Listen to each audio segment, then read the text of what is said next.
Estamos en el tema de Shimshon. Vamos a empezar el tema de Shimshon.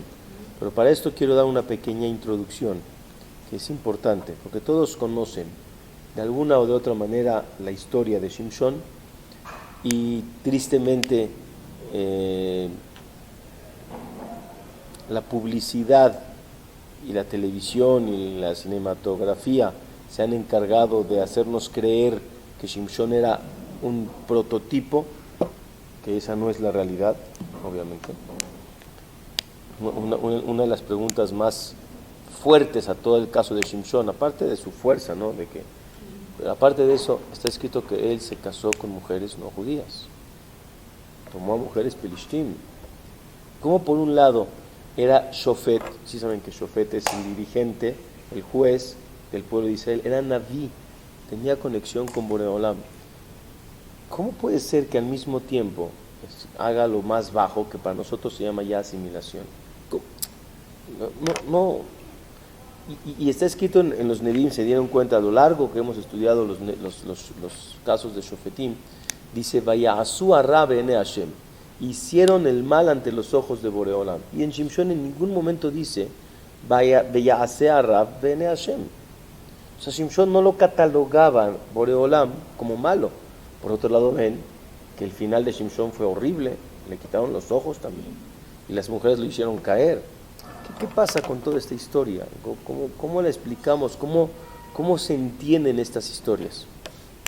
Pues lo primero y lo más importante siempre es saber que no podemos dirigirnos en base a cómo se lee la historia de manera superficial. Todas las historias del libro de Yoshua, Shofetim, Shemuel y Melahim, esos 4, se lee una historia muy bonita, muy atractiva, muy fácil de leer y de traducir, pero justamente ese es el peligro, el leerla de manera superficial. Habría que estudiarla y profundizar. Hay otros Nevi'im como Yirmiyahu, como Yeshayahu, como Yehezkel, ¿sí? Que todos esos Nevi'im es difícil entender siquiera las palabras de lo que dice, porque es muy poético, muy difícil de traducir, pero ahí cuando ya traduces las palabras entiendes la profundidad de lo que te quiere contar. En los Nevi'im Rishonim, que son estos, la historia es tan fácil y tan fascinante que la gente se cae pensando que esa es la explicación de la historia. Por ejemplo, cuando ustedes leen en la Torá, todos conocen la historia de Reubén, ¿no? Reubén, el primer hijo de Jacob Avinu, está escrito que cuando fallece su mamá Lea, en el momento que Jacob que fallece su tía Rachel, ¿sí? La mamá de Yosef y de Binyamin, Jacob tendría que tener ahora su vivienda fija en la carpa de Lea, no de Rachel. Dice el pasuk de que Reubén tomó la cama de su mamá Lea de su papá Jacob, y la pasó a la carpa de su mamá Lea. ¿Y dónde estaba? Jacob la había puesto en la carpa de la sirvienta de Rachel, que era Bilhá. Y Reubén se molestó, dice, mi mamá no puede ser menos que las todavía Rachel, me quedo callado, pero ya no está Rachel. ¿Quién es la que toma el lugar? Lea. ¿Por qué mi papá hizo esto? Y está escrito que Jacob se molestó, y de ahí, por esa decisión precipitada, perdió la primogenitura, porque lo que tendría que haber hecho Reubén, tienes razón en tu molestia, pero hay que acercarse a preguntarle a papá. No se toman las decisiones sin antes preguntar y analizar y entender lo que el otro hizo. Pero, ¿qué dice la Torá? ¿Qué dice la Torá? No dice y tomó la cama y la pasó a... No dice eso la Torá. La Torá dice muy fuerte, dice, Vaishkav Reuben et Pileg Shaviv. Dios mío. ¿Saben qué traducción? Vaishkav Reuben, quiere decir, tomó a la mujer, hizo una verá con ella. Vaishkav se acostó. Pero espérame, ni la tocó siquiera, ni la vio. Nomás agarró la cama del papá y la cambió de lugar. ¿Qué hizo? ¿Por qué la Torá me habla tan agresivo? O sea, fue muy fuerte.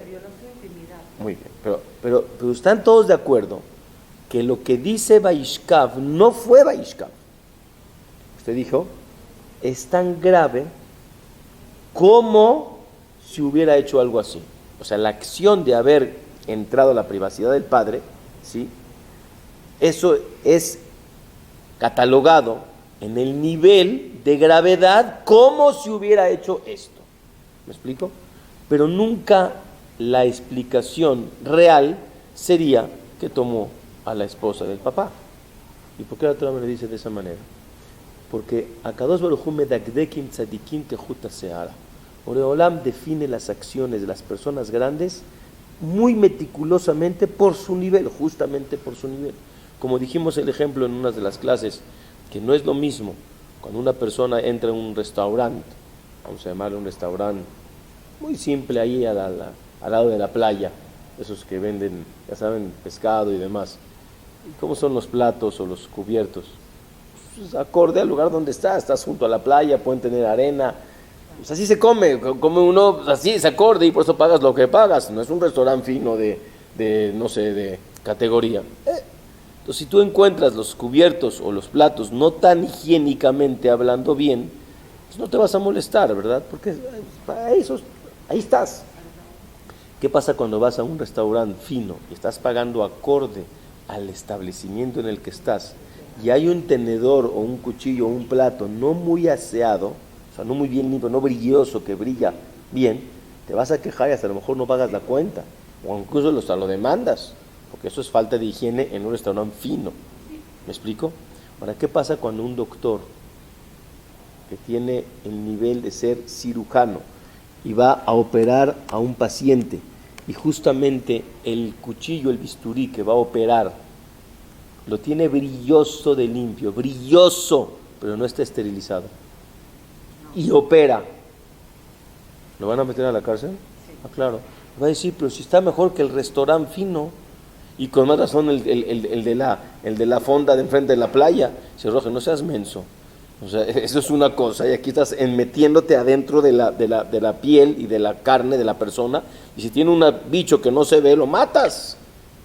¿Me explico? Pues depende el nivel de lo que se está haciendo, es también el nivel de exigencia y también de consecuencia por la persona que no cumple con los parámetros de ese momento.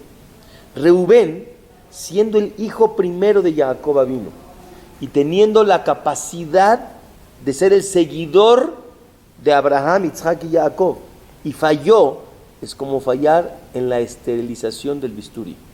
¿Me explico?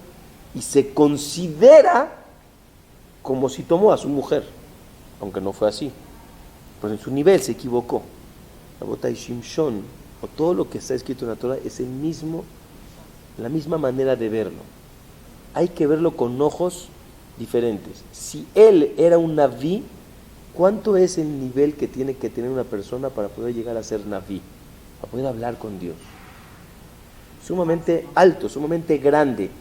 Y si Shimshon o los papás de Shimshon vieron ángeles, ¿saben la historia? Un ángel para poder hablar con ellos, que ese muchacho tiene que ser nazir, vamos a explicar qué es nazir, desde que nace. Eso generaba un nivel espiritual muy elevado. Entonces no podemos explicar que Shimshon fue y simplemente tomó una goya y se quiso casar con ella. No, por ahí no podemos explicar. Pero tristemente, la fuerza de la publicidad y del cine tiene más fuerza que lo que yo estoy diciendo en muchas ocasiones. Y hay que cambiar el chip. Hay que ver la historia de nosotros, no con historia de cine. Shimshon Agibor, dice la Gemara. ¿Cómo se veía Shimshon? ¿Grandote y fortachón? ¿No? Decía que el pelo tenía El pelo es algo espiritual, que es lo que quiero explicar. Pues realmente él no era ni alto, ni fortachón lleno de músculos. Les hago una pregunta. Hoy en el mundo del cine, dicen, yo no conozco, dicen que el hombre más famoso hoy del cine se llama La Roca. Así dicen, La Roca, que es un señor así, muy fuerte. Y obviamente en las películas aparece como que si esa fuerza fuera real para poder golpear o matar o salvarse de todo tipo de situaciones. Pero todos sabemos que eso es un cine. O sea, por más fuerza que él tenga, Si se le enfrentan a él 4, 10, 15 personas, lo van a matar, sin duda alguna, por más fuerte que sea. ¿Cómo Shimshon podía matar a tantas personas sin que le hicieran ningún daño? Había una fuerza espiritual. Dice la Gemara que incluso era cojo y de los 2 pies. Sí, la Gemara de Masajet Sotá, digo Nazir, que era una persona que visualmente hablando no generaba un impacto de un fortachón, porque de ahí no venía la fuerza, porque incluso en las personas más fuertes de hoy en día, que hacen muchas pesas y ejercicios y todo lo que ustedes quieran, es imposible que no les pase nada según lo que ellos enseñan. Obviamente es el cine, es parte de algo que llama la atención y véanlo, eso no importa, el asunto es que no es verdad. Entonces, como en Shimshon fue verdad, porque había una fuerza, usted dijo, una fuerza arriba sobrenatural. ¿Qué es ser un nazir? O sea, ya nos queda claro que la manera de fijarnos y observar las historias es con ojos más elevados, de Torah. ¿Qué es ser nazir? ¿De dónde viene la palabra nazir en hebreo? Nazir viene de nezer. Nezer quiere decir corona. Ki nezer elokav al rosho. Nezer elokav quiere decir que tiene una corona sobre la cabeza de la persona que se hizo nazir. ¿Qué es ser nazir? No voy a hablar de Shimshon ahorita. Nazir es una persona que toma como decisión de vida de decir, yo no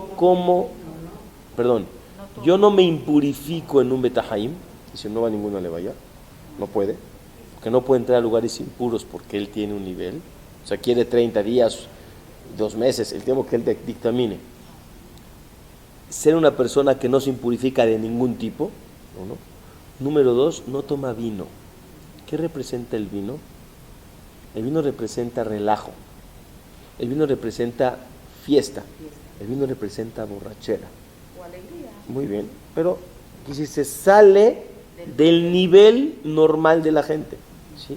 Entonces, el vino representa relajo, por decirlo así. El beta haim, o impureza, representa un nivel espiritual más elevado. 3, no se puede tocar el pelo y la barba, que es lo que usted estaba diciendo. Tiene que dejarse crecer. ¿Eso qué quiere decir? Una persona que se arregla, se corta su pelo, se arregla su barba, quiere verse bien, porque a uno le gusta estar bien. Justamente el nazir se desprende aún de la parte más normal del humano de quererse verse bien. Justamente no, porque no me voy a conectar con la parte material en nada. Ni el vino que representa el relajo, ni la apariencia física, no quiere que tenga que estar sucio, simplemente que no se vea bien. Está escrito en la Gemara que las personas, entre más elevado era su nivel, menos tiempo les tardaba en volverse a cortar el pelo. ¿Sí me expliqué? O sea, se cortaban el pelo cada 2 días, cada semana, ¿se me explicó? Como un dandy, o sea, que todo el tiempo está así bien peinadito, se rasura, se corta el pelo.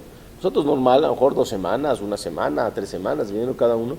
No es dejarse el pelo, hoy se hizo ya una moda de verse, la verdad, lo bonito, lo caballero, lo elegante, debe estar siempre arreglado. ¿Qué es el nazir? No quiero que te veas justamente como si, ¿por qué? Para alejarte de las tentaciones y de la vida mundana. Y eso es una corona, porque hace lo que normalmente las personas no podemos hacer de manera normal. Quiere decir que el nazir tiene un nivel. A este Shimshon le pide Boreolam, quiero que seas un nazir desde que naces hasta el día que se muera. O sea, vas a ser una persona apartada de todas las cosas y deleites mundanos. Con más razón, no podemos decir que ese gran personaje tenía un nivel de mundano de querer agarrar a una mujer prohibida por simplemente atracción humana. No eras. Entonces, ¿qué pasó con Shimshon? Dice Rabotai primero que sus papás vieron a un ángel. Primero lo vio la mujer, luego lo vio Manoah. Vieron un ángel que les decía, ustedes van a tener un hijo hombre que va a ser el que los va a salvar de las manos de los Pelishtim. Y ese, para que tenga el nivel que Boreolam se lo dé, necesita anteponer una conducta de elevación personal. Por eso te pido que sea nazir desde que nace y toda la vida. Entonces el pelo no representaba la fuerza por el pelo, sino lo que conllevaba el dejarse el pelo largo, o no tomar vino, o no impurificarse. Entonces Shimshon era una persona kadosh. Kadosh quiere decir muy elevado. Viene Rabotay, el papá, y escucha también lo que el ángel dijo. Viene Manoach y quería estar seguro que realmente era una petición de Boreolam.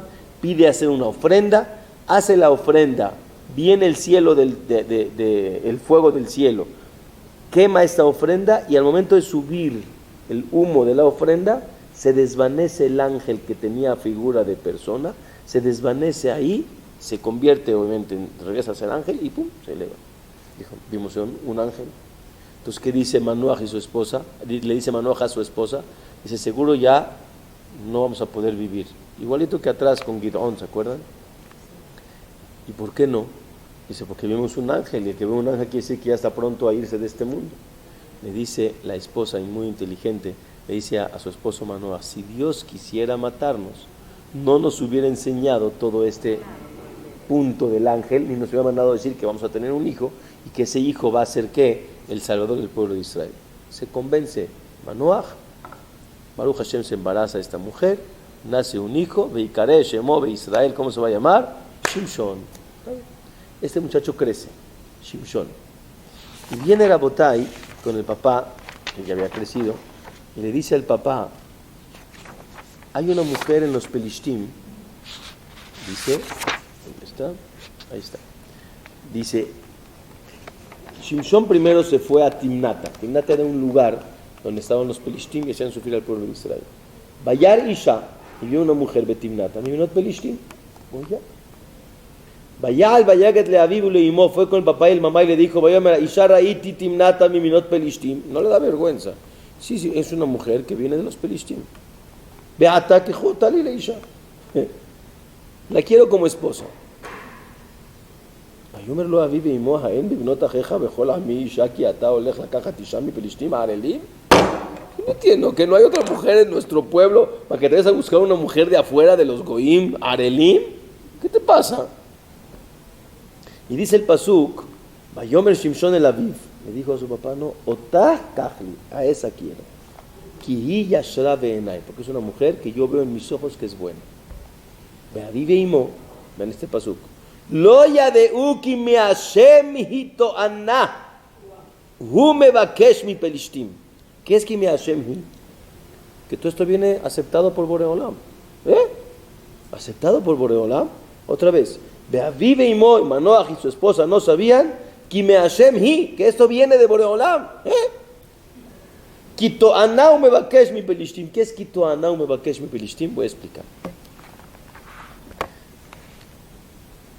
Shimshon tenía un plan y él quería lograr introducirse adentro del campamento pelishtim. Ustedes saben qué quiere decir el Shabak o el Mossad. Shabak y Mossad es lo mismo, uno es en Israel, otro es fuera de Israel, ¿sí? Es la policía secreta y que se hacen pasar por personas de ese lugar cuando realmente no son de ahí y son espías. Y necesitas tener técnicas para poder meterte sin que se den cuenta. ¿Cómo hacemos, Rabotay, para que Shimshon entre hacia adentro los Pelishtim y de ahí los agarre? Rabotay, pero tengo otra pregunta. ¿Para qué se necesita casar? Si hay un concepto hoy muy conocido, tristemente, no judío obviamente. Sí, es su pareja. Ya le llaman es pareja, ¿verdad? Eso no es de nosotros, pero ya sí le llaman. ¿Para qué necesitaba casarse? Rabotay, Hazbe Shalom que Shimshon estaba buscando Ta'ava. Ta'ava quiere decir deseo. Y dicen Radak y otros Mefarshim que eran mujeres que él veía que las podía convertir a judías. Y las acercó y les hizo conversión. Y se hicieron Yehudiot. Pero aún así el papá decía, bueno, ¿y por qué necesitas agarrar de afuera y convertirla? Agarrar a una mujer judía normal. Y es lo que dice el pasuk, que el papá no sabía que su intención era entrar hacia los Pelishtim y poder de ahí agarrar a los enemigos. Shimshon tenía una intención correcta. ¿Cuál fue su error? Y se entiende de dos palabras. Ki yeshara be'enai. Aquí Shimshon, dentro de su gran nivel de ser Naví Hashem y ser Shofet del pueblo de Israel, pero también se fue detrás de la vista. Quiere decir, es una mujer buena, que veo que me puede ayudar, pero también entró en algún porcentaje que es una mujer que a mí me gusta.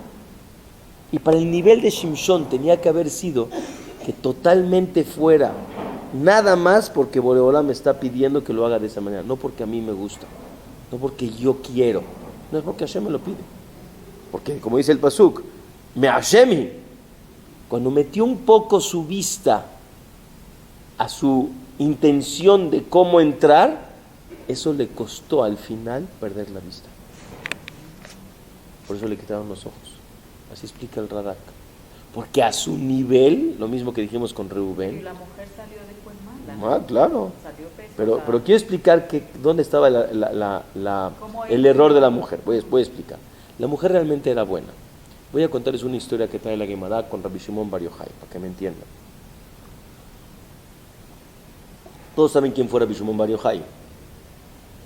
El gran famoso que nos bajó el Zohar, que es por el único tzaddik que en vez de hacer un día de tristeza en su fallecimiento, se hace un día de alegría, que es Lag BaOmer.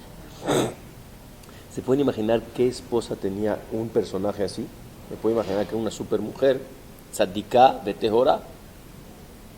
Dice la Gemara que los enemigos, los romanos, estaban persiguiendo a Rabbi Shimon Bar Yochai y lo querían matar, hemos sabido la historia, y se tuvo que ir a esconder primero. Antes de llegar a la cueva, estaba escondido en el Bet HaMidrash por unos días. Llegó Rabotai, la esposa, y todos los días a él y a su hijo le llevaban comida, todos los días, porque ¿cómo van a comer? Entonces la esposa lo apoyaba. Llegó después de unos días, Rabbi Shimon Bar Yochai dijo, nos tenemos que ir a una cueva donde ni mi esposa sepa. ¿Por qué?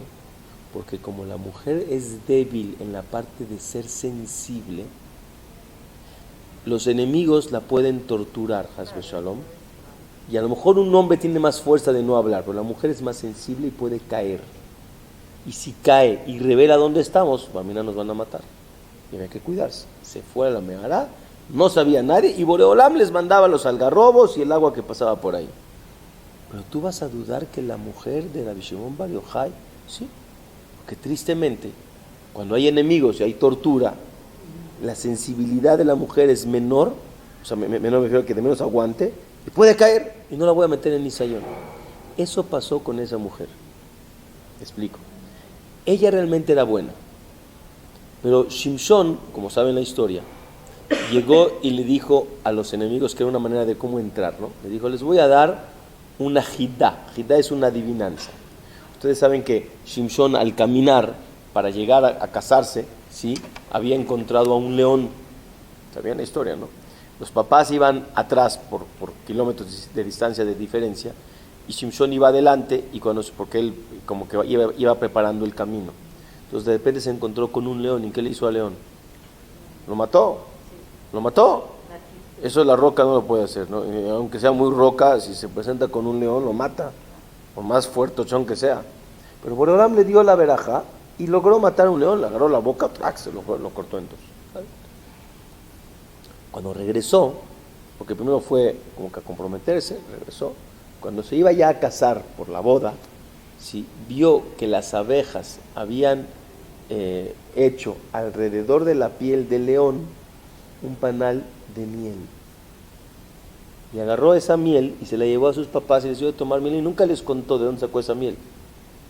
Entonces les dijo una adivinanza a los pelishtim. ¿Cómo? A ver, adivinen qué. A ver, el pasú dice así. Dice. Aquí está. Dice: Vayomer laem, meaogel yatzama ajal. De la comida salió comida. Umeaz, y del poderoso, del fuerte, yatzama tok, y se hizo dulce. A ver, adivina qué es. Pero lo la guida jida, no podía, ¿no? ¿Cómo de la comida salió comida? Y de lo fuerte y lo poderoso salió dulce. Se imaginaban otras cosas. Entonces llegaron y les dijo: les doy 7 días, que eran los 7 días de la boda, o sea, del Mishté de Sheva Berajot, y si ustedes no me dicen al 7º día, les va a costar a ustedes traerme a mí 30, como dice aquí, 30 sacos, ¿sí? Y 30 colchas para taparse. Y era mucho. Fueron con la mujer. Vayomerule eshet Shimshon. Patia tishech, convence, seduce a tu marido y que nos diga, o sea, que te diga a ti la respuesta para que tú no las digas y no nos cueste. Y si no nos traes la respuesta lo antes posible, te vas a morir tú y tu casa de tu papá. La amenazaron, la amedrentaron, la torturaron. Entonces, ¿eso qué generó en ella? Miedo. Y no estaba preparada para una situación de ese tipo, una prueba de tal calibre. ¿Y qué pasó? Pues ella quería salvar su vida y la de su familia. Se acaba de casar con Shimshon, al final de cuentas, con quien vivió toda la vida, con su familia. Y por eso empezó a molestar y a pedirle y a insistirle a Shimshon, hasta que Shimshon le dijo, pero no se imaginó que había detrás. Y al final ella fue y divulgó. Y pasa aquí algo muy triste, porque cuando Shimshon ve que la mujer lo traicionó, él se enojó y se fue. Pero ¿qué hizo el papá? Agarró a la mujer, que ya era su esposa y era judía, y la casó por la fuerza con otra persona. Y cuando él regresa y quería agarrar a su mujer para poder seguir su plan, se molestó mucho que habían agarrado a esa mujer y se la habían dado a otro hombre. Y ahí empezó la guerra del Shimshon contra los Pelishtim. Pero supuestamente Shimshon ya era de los Pelishtim, supuestamente. Ella no tenía que ver con Israel, él vivía ahí. Y ahí es donde empieza a matar a los Pelishtim. Los Pelishtim van con Yehudá y le dicen a Yehudá, ayúdanos a agarrar a este Shimshon porque está en contra de nosotros. Shimshon dice, está bien, agárrenme. Lo amarran. Los de Yehudá les daba miedo no entregarlo para que no maten al pueblo de Israel. Y estos no sabían lo que él tenía poderes de fuerza espiritual para hacer lo que hacía. Lo entregaron, rompe las cadenas como si fueran papel y agarra la quijada de un burro muerto y empieza a matar a la gente con la quijada. Mata a más de 1000 personas. ¿Cómo lo hizo? Parece película de Hollywood. No se puede creer. Y eso era una fuerza espiritual que tenía Shimshon, que nadie entendía de dónde tenía tanta fuerza. Entonces viene los Pelishtim y quieren revelar de dónde viene ese poder inhumano, sobrenatural, de poder matar tanta gente y de poder romper cadenas y poder hacer lo que hacía. Una historia muy interesante que no es el tiempo de hablar. ¿Por qué fue la quijada de un burro? Y cuando él tenía mucha sed, después de haber matado 1000 personas, el agua sale de uno de los lugares del diente de la quijada del burro, y ahí es donde Shimshon toma agua para no morir. Rabotai sigue la historia diciendo y contando cómo mató a tanta gente, hasta que llega con la tercera mujer, porque tuvo 3, llamada la famosa Glila, que fue la famosa mujer que lo hizo caer para revelar el secreto. Que él también pensó que era una mujer digna y también la había convertido. Pero tristemente, él no le revelaba la verdad y le decía otras cosas. Y de esas otras cosas, ellos pensaban que era la verdad y lo volvían a agarrar y volvía a romper las cadenas o las trabas que le habían puesto y volvía a matar a los pelishtim. Se estaban volviendo locos. La batalla al final, como todos saben, él le revela a ella el concepto del Nezirut, que en el momento que toque en su pelo, él perderá esa fuerza espiritual que él tiene.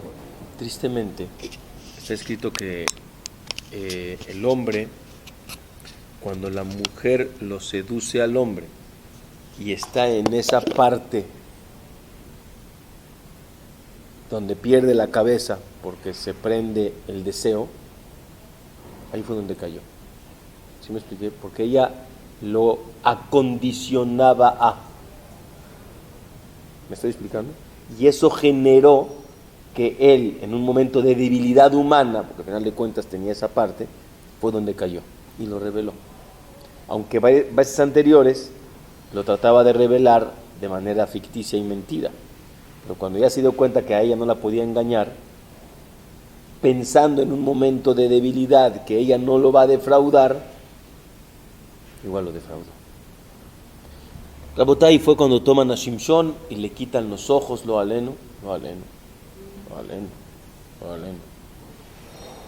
Después de que le quitaron el pelo y lo ponen con los Pelishtim, y era como una burla de todos, diciendo que realmente el enemigo y el traicionero y ¿cómo se llama? El espía lo lograron agarrar. Abotay, si él realmente se hubiera equivocado en toda su conducta, Boreolam tendría que haberle dado al final esa fuerza de romper en las dos murallas que estaban, los muros, y moverlos y que se caiga Anfilu sobre él mismo. Abotay, obviamente no. Shimshon era bueno y fue tzadik, tuvo error, como todos entendemos, pero no el error que ante nuestros ojos aparentemente fue. Realmente su error fue otro, fue meter también su interés personal en lo que Boreolam aceptaba que él hiciera, y dos, el haber caído en momentos de tentación y de revelar a su esposa lo que no tenía que haber revelado. Pero al final le dice a Boreolam: Zochrenina, Zochrenina, Aja Pamazé, nada más recuérdame una única vez. Y él sabía que se estaba autosuicidando, y a él no le molestaba, porque él sabía que su misión de vida desde que nació era poder matar a los Pelishtim y poder terminar con ellos. Boreolam no escuchó y lo pusieron entre dos muros, ¿sí?, de un lugar, según lo que dice aquí en los Pesukim. Be'abayit malea nashim benashim, la casa estaba llena de hombres y mujeres. Beshama kol sarne pelishtim, ahí estaban todos los poderosos de los Pelishtim. Ve'alagak kishloshet alafim ish, había más de 3,000 personas, era muchísima gente. Y estaban viendo Haroim bishok Shimshon, y todos estaban viendo la burla de Shimshon. Vaikra Shimshon el Hashem Bayomar, Hashem Elohim, Zochrenina, Haskenina, recuérdame y fortaléceme, Ajapam Azea Elohim, última vez. Y entiendo que tuvo un error y lo reconoce. Veinakmane kama achat mishete enai mi Pelishtim, y déjame vengarme de lo que me hicieron los Pelishtim. Ya todo el pueblo de Israel. O sea, eran las dos columnas, que toda la casa dependía de eso. Y sabía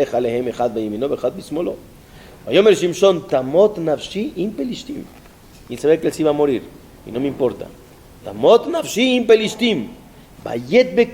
Empezó a empujar, que ya no tenía fuerza, naturalmente hablando. A la Seranim, Beal Kola Ama Serbo.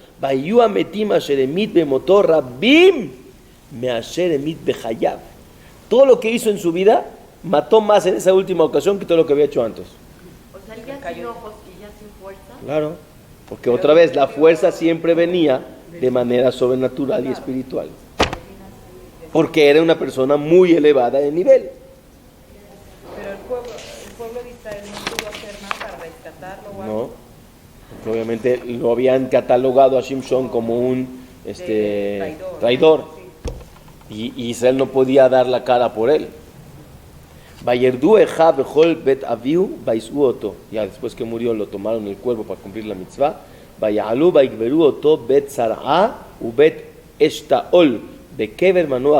falleció el papá junto a su padre. ¿Cuánto tiempo fue Shofet sobre Israel? 20 años. Entonces, Rabotay no fue una persona simple lo que nosotros vimos de Shimshon. Hablamos obviamente de manera más rápida, pero toda esta historia hay que verla con ojos diferentes a lo que realmente el mundo nos ha hecho ver de ese personaje tan extraordinario y elevado llamado Shimshon. Rabotay, nos faltan dos temas nada más en el libro de Shofetim. Uno es el tema de la Avodat Zará, esa idolatría que había en el pueblo de Israel, llamada Pesel Mijá. ¿Hemos escuchado de Pesel Mijá? Pesel Mijá tristemente inicia en el tiempo de la salida de Mitzrayim con Moshe Rabbeinu. Moshe Rabbeinu, cuando agarra el papelito famoso para poder sacar el ataúd de Yosef Atzadik, dice ¿cómo dice el pasuk? Aishor, ¿cómo dice el pasuk? Sí, Aleshor. Entonces Moshe tiró el papelito, lo dejó ahí, subió el ataúd, lo tomó y se fue. Y había uno que se llamaba Mija, que era el papelito. Y ese papelito tenía, obviamente, la escritura con la Kedushá, como lo escribió Moshe Rabbeinu. ¿Lo guardó? ¿Dónde lo usó por primera vez? En el Egel. Y de ahí empezaron los tzarot de la Avodat Zará dentro del pueblo de Israel. Y esos descendientes de Mijá tenían ese papelito. Y de ahí empezó imagínense que durante el desierto, los de la tribu de Dan, porque eran de esa tribu, venían con el papelito, me refiero de la Avodat Zará, desde que salimos de Mitzrayim. Y tristemente, adentro del pueblo de Israel, ya cuando se habían dividido las tierras en Dan, se seguía habiendo Avodat Zará. Muy triste. Y esa Avodat Zará que estuvo en Dan, y que tristemente el pueblo de Israel se quedó callado ante esa situación. Porque luego después viene la historia de Pilegesh Bagivá, que es la última. ¿Qué es Pilegesh Bagivá? De una mujer que fue, bueno, no sé por qué lo vamos a contar en la próxima clase, que pasa lo más espeluznante que pueden creer que pasó en el pueblo de Israel, una cosa muy fea, que tiene relación con el feminicidio, de lo que hoy se está hablando mucho, que el lunes va a haber marcha de las señoras, las mujeres y demás. Van a ver lo que la Torah habla sobre el feminicidio, pero vean la relación que hay entre el Pesel Mijá, entre esa Avodat Zará que había en Dan, y el Pilegesh Bagivá de esa mujer, en la Givá de Binyamin, lo que pasó con ese feminicidio. Vamos a estudiarlo con calma. Nada más quiero cerrar el tema. ¿Cuál es una de las... no, que se casó con mujeres que no eran, o sea que al final de cuentas no lo siguieron a él, y no está escrito que hubo descendencia de él. Dice la Botay, ¿cuál es una de las ciudades más bajas espiritualmente en Israel hoy? ¿Y Tel Aviv en dónde está? En la parte de Dan. Jerusalén, que es la parte más kedoshá del pueblo de Israel, es la parte de Yehudá y de Binyamin. Interesante que hasta hoy en día la parte de Dan, una de las ciudades más bajas en la parte religiosa, de creencia y de cercanía con Boreolam, desde que estaban con Dan había Pesel Mijá y había un lugar incluso de idolatría. Vamos a estudiar los datos en la próxima semana. Be'ezrat Hashem.